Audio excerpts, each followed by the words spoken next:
आपके पास छोटे बच्चे हैं और छोटे बच्चे मतलब जैसे बच्चे पैदा होते हैं तो माँ का दूध पीते हैं और 6 महीने के बाद जो है उसको कुछ कुछ फीड कराना हम शुरू करते हैं। तो 6 महीने से अगर 3 साल तक के बच्चे हैं तो आप बहुत ही ज्यादा रिस्क में हैं। जो रिस्क है कि बच्चे का पेट दर्द जो है हो सकता है कि उस टाइम में बढ़ जाए। और इस पेट दर्द के बढ़ने का जो कारण है, जिस बीमारी के बारे में आज हम डिस्कस कर रहे हैं, उसमें क्या होता है कि आंत एक दूसरे में घुस जा, तो इसको बोलते हैं इंटूससेप्शन। आज हम बात कर रहे हैं इंटूससेप्शन के बारे में। आप इस वीडियो को जरूर ध्यान से सुनिएगा।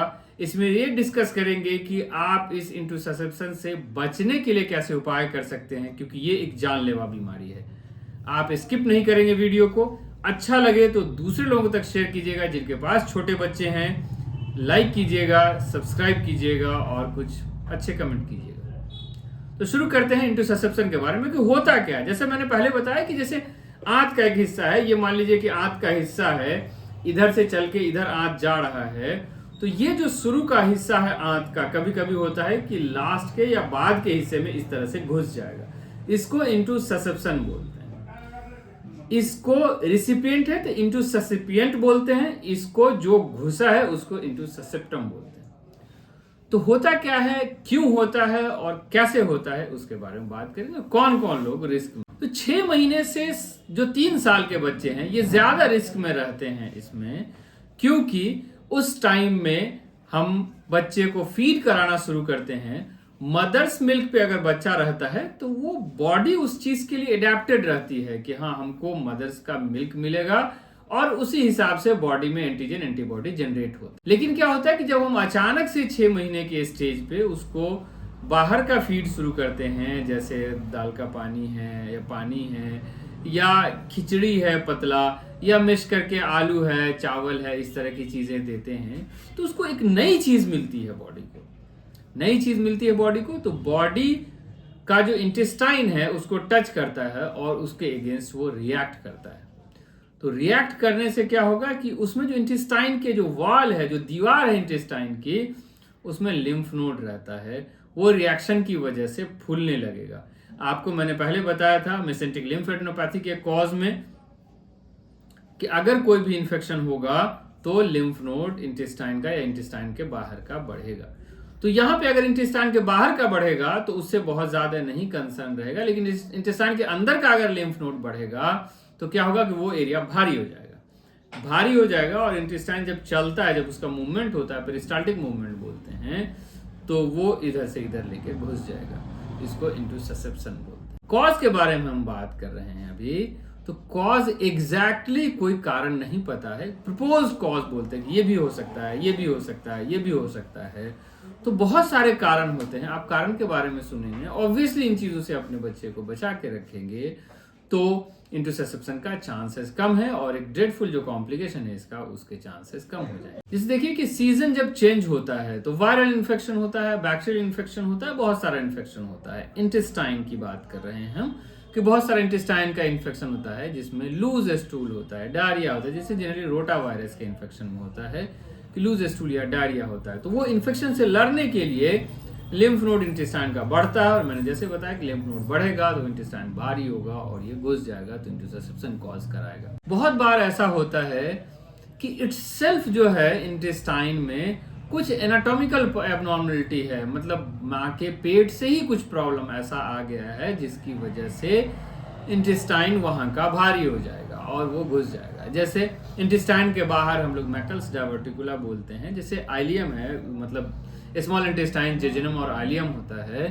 तो आइलियम में एक मतलब जैसे ये आइलियम इंटेस्टाइन है, इस तरह का एक लकड़ी जैसा लटका हुआ रहता है उसमें।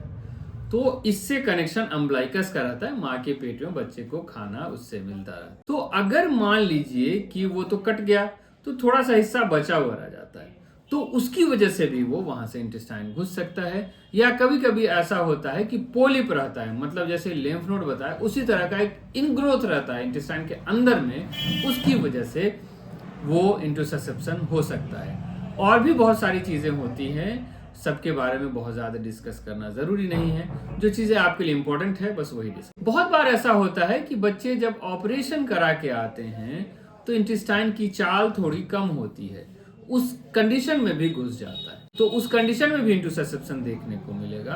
अब हम बात करते हैं कि कितने तरह का इंटुसेप्शन होता है। आपको मैंने बताया कि एक इंटेस्टाइन दूसरे इंटेस्टाइन में घुस जाता है, एक जो आंत है दूसरे इंटेस्टाइन में घुस जाएगा। जेजुनम में घुस सकता है जो स्मॉल इंटेस्टाइन का पार्ट है।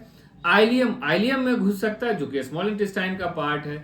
जेजुनम जो है आइलियम में घुस सकता है, ये भी स्मॉल इंटेस्टाइन। अब पेट के दाहिने साइड में यहां से लार्ज इंटेस्टाइन शुरू होता है, इधर से स्मॉल इंटेस्टाइन जाके कनेक्ट होता है जहां पे अपेंडिक्स होता है। मैंने अपेंडिसाइटिस की वीडियो में आपको ये सारी चीजें बताई हैं। तो वहां पे क्या होता है कि स्मॉल इंटेस्टाइन लार्ज इंटेस्टाइन में घुस गया, जिसको आइलियोकोलिक इंटुसेप्शन बोलते हैं, मतलब आइलियम जो है कोलोन में घुस गया। अब कभी कभी होता है कि लार्ज इंटेस्टाइन में घुस जाता है, जैसे यहाँ से असेंडिंग कोलोन है, ट्रांसवर्स कोलोन ऐसे रहता है, डिसेंडिंग कोलोन, सिग्मोइड कोलोन है। तो लार्ज इंटेस्टाइन में घुस गया तो जिसको कोलोकोलिक बोलते हैं। तो ये बहुत तरीके का होता है, बहुत वजह से होता है, कभी कभी पैरासिटिक कॉज भी हो सकता है। सिम्टम क्या क्या दिखेगा, मेनली आपको तो यही दिखेगा कि बच्चे को क्या प्रॉब्लम है। तो मैंने बताया कि मैं वीडियो बना रहा हूँ पेन एब्डोमेन पे, तो सबसे पहला चीज जो बच्चा करेगा कि पेन होगा। पेन इंटरमिटेंट होगा, मतलब कभी होगा कभी शांत हो जाएगा। जब उसको पेन होगा तो बच्चा इस तरह से पांव पेट की तरफ जो है मोड़ करके रख लेगा, फिर थोड़ी देर में वो पेन शांत हो जाएगा, फिर बच्चा खेलने लगेगा और नॉर्मल लगेगा। तो आपको लगेगा कि पता नहीं क्या हो गया बच्चे को, थोड़ा देर दर्द होता है फिर शांत हो जाए। फिर उल्टी लगेगा, वोमिटिंग हो सकता है, वोमिटिंग जैसा लग सकता है। वोमिटिंग में या तो व्हाइट कलर का भी वोमिटस आ सकता है, या जो खाया है वो आ सकता है, या येलो कलर का भी वोमिटस आ सकता है। फिर एक जब हम इस चीजों को मतलब ज्यादा दिन तक छोड़ देते हैं, 2 दिन 4 दिन इस तरह से छोड़ दिए, तो ये जो इंटेस्टाइन में घुसा है वहां ब्लड सप्लाई कम होने लगे, क्योंकि पेरिस्टालसिस वेव की वजह से चाहेगा कि हम मतलब आगे खाना को पुश करें। खाना को आगे पुश करने के चक्कर में इंटेस्टाइन पुश होता चला जाएगा और ये बहुत अंदर घुस जाएगा। उस कंडीशन में क्या होगा कि आपको इंटेस्टाइन का जो वॉल है उसमें ब्लड सप्लाई कम हो जाएगा। ब्लड सप्लाई कम हो जाएगा तो वो नेक्रोज होने लगेगा, मतलब वो मरने लगेगा। इंटेस्टाइन का जो वॉल है जो अंदर घुसा है, ये जो अंदर घुसा हुआ, इसका टिप जो है इसका मरने लगेगा या सड़ने लगेगा। तो जब सड़ेगा तो वहां से ब्लड निकलेगा। तो ब्लड हमको कहाँ दिखेगा, वहां तो नहीं दिखेगा, आपको दिखेगा कि सर बच्चा पॉटी करता है ना, तो पैखाने के रास्ते ब्लड आता है, जिसको रेड कुरेंट जेली स्टूल बोलते हैं, कि म्यूकस के साथ। अब तो उसमें स्टूल नहीं आ रहा क्योंकि स्टूल आगे रुका हुआ, यहाँ तो फंस गया है। तो जो खाने का पार्ट है वो ऊपर में रुका हुआ, तो स्टूल बनेगा नहीं। तो स्टूल में सिर्फ ब्लड और म्यूकस, मतलब नेटा के जैसा पतला पतला पानी जैसा कुछ आएगा। बच्चा फिर जो इंटेस्टाइनल ऑब्स्ट्रक्शन के फेज में चला जाएगा, मतलब आंत फंस गया है, तो हरे रंग का उल्टी होने लगेगा, पेन बढ़ जाएगा, पेट फूलने लगेगा, और बच्चा जब खाएगा पिएगा नहीं तो बच्चा लेथार्जिक हो जाएगा, उसको इलेक्ट्रोलाइट इम्बैलेंस होने लगेगा। आपको समझ में नहीं आएगा क्या करें, आप डॉक्टर के पास मूव करते हैं, डॉक्टर आपको दवा देते हैं, फिर भी लगता है कि नहीं इम्प्रूवमेंट नहीं हो रहा है, उसका प्रॉपर जो है मतलब पेन एब्डोमेन के डायरेक्शन में ये कर रहे हैं। तो उसको हम कैसे पता करेंगे, या डॉक्टर्स कैसे पता करते हैं कि इसको इंटुसेप्शन? तो सबसे पहली चीज की क्लिनिकल फीचर्स देखेंगे। आपको वोमिटिंग होगा, पेन एब्डोमेन होगा, रेड करंट जेली स्टूल होगा, ये टिपिकल फीचर है इंटुसेप्शन। उसके बाद जो ऑब्स्ट्रक्शन का फीचर आएगा तो हम एक्सरे करा के देखते हैं। इंटुसेप्शन के डायग्नोसिस में ये बहुत इंपॉर्टेंट नहीं है, ऑब्स्ट्रक्शन के डायग्नोसिस के लिए एक्सरे इंपॉर्टेंट है। अल्ट्रासाउंड हम कराते हैं तो अल्ट्रासाउंड में दिखता है कि एक दूसरे में इंटेस्टाइन घुसा हुआ है, जिसको टारगेट साइन भी बोलते हैं। कभी कभी उससे कंफर्म नहीं होता है तो हम लोग सीटी स्कैन करा के देखते हैं, तो सीटी स्कैन से कंफर्म होता है। अगर डायग्नोसिस कंफर्म हो गया और ये इतनी खतरनाक बीमारी है तो इलाज तो और भी जल्दी होना चाहिए। ये एक सर्जिकल इमरजेंसी है, मतलब इस कंडीशन में आपको वेट करने की जरूरत नहीं है, जितनी जल्दी से जल्दी हो पेशेंट्स का मैनेजमेंट करना है। मैनेजमेंट में क्या होता है, सबसे पहले कि बच्चा लेथार्जिक है तो आपको कैनुला लगा के फ्लूइड लगाना है, जो भी मैन्यूवर करना है, एंटीबायोटिक देना है, जो भी करना है, और इमरजेंसी सर्जरी के लिए प्लान करना है। सबसे बड़ी चीज, इमरजेंसी सर्जरी के लिए आपको तुरंत तैयार होना पड़ेगा, क्योंकि कई बार होता है मेरे साथ जो है कि काउंसलिंग करने में पेरेंट्स की 8 से 10 घंटे लग जाते हैं। नहीं अभी नहीं कराएंगे, हम चचा से पूछ रहे हैं, नाना से पूछ रहे हैं, इनसे पूछ रहे हैं, छोटा बच्चा है मर जाएगा, हम घर ले जा रहे हैं, नहीं ठीक होगा तब लेके आएंगे। ऐसा नहीं करना है। आपको अगर एक डॉक्टर पे फेथ नहीं हो, आप डॉक्टर जरूर बदल सकते हैं, आप दूसरे डॉक्टर के पास चले जाइए, वो जो कहें उनको मानिए। लेकिन अगर इंटुसेप्शन डायग्नोज हो गया है तो आपके बच्चे घर ले जाने लायक नहीं है। आपको इमरजेंसी में सर्जरी का। तो सर्जरी में क्या क्या चीज होता है?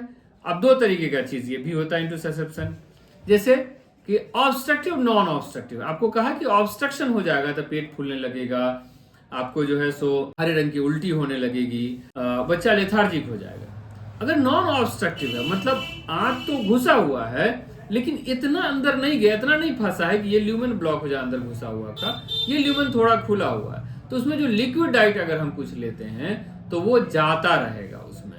तो नॉन ऑब्स्ट्रक्टिव के केसेस में कई बार गार्जियन तैयार नहीं होते हैं।